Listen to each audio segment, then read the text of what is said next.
রুই মাছ দিয়ে আর আলু পটল দিয়ে টমেটো দিয়ে রান্না করব। এখন আমি রুই মাছ ভেজে নিচ্ছি। মাছটা আমার ভাজা হয়ে গেছে। এখন আমি আলু আর পটল ভেজে নিচ্ছি।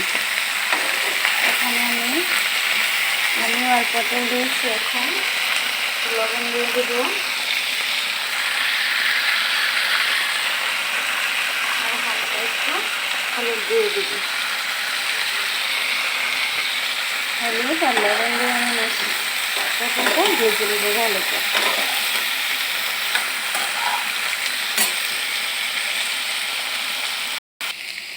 আমার এদিকে পটল ভাজা হয়ে গেছে, আলু আর পটল ভাজা হয়ে গেছে, আর এদিক দিয়ে উস্তা ভাজিও হয়ে গেছে। এদিক দিয়ে উস্তা ভাজি করেছি।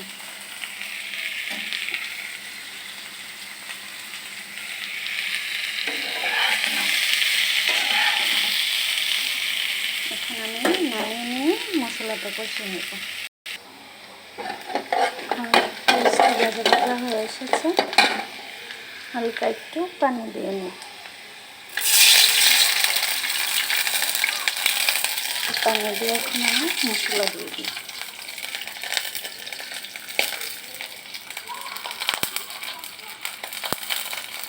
হালকা একটু আদা বাটা,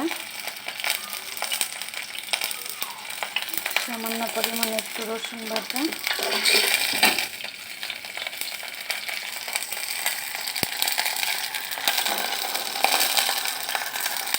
যেহেতু বাজারে লবণ দিচ্ছি সব মশলা একটু একটু করে দেবো।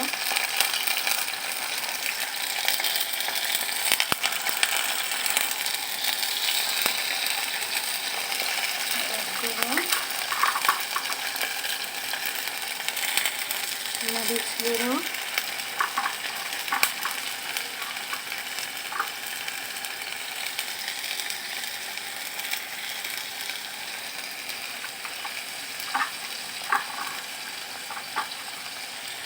ধনিয়ার গুঁড়ো,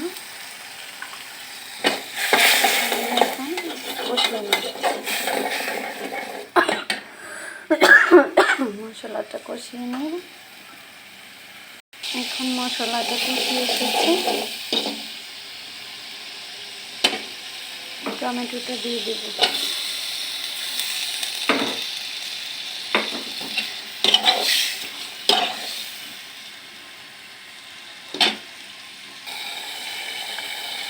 টমেটোটা ভালো করে কষিয়ে নিয়েছি। এখন পটল দিয়ে দেব, ভাজা পটলগুলো দিয়ে দিই।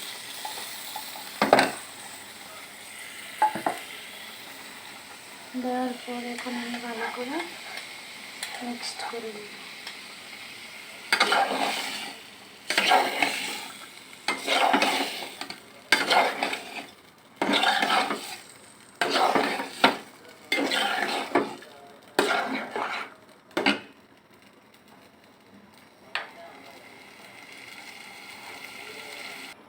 পরিমাপ মতো পানি দিয়ে দিয়েছি। এখন সিদ্ধ হওয়া পর্যন্ত ঢেকে রাখব। তরকারি অনেকটা হয়ে এসেছে, এখন আমি মাছটা দিয়ে দেব, ভেজে রাখা মাছটা।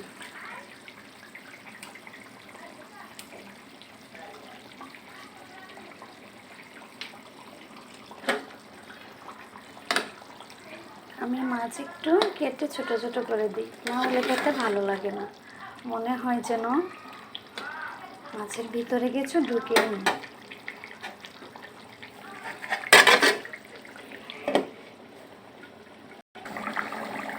আমার তরকারিটা হয়ে গেছে। এখন ধনেপাতা কাঁচামরিচ দিয়ে দিয়েছি। এখন আমি নামিয়ে নিই।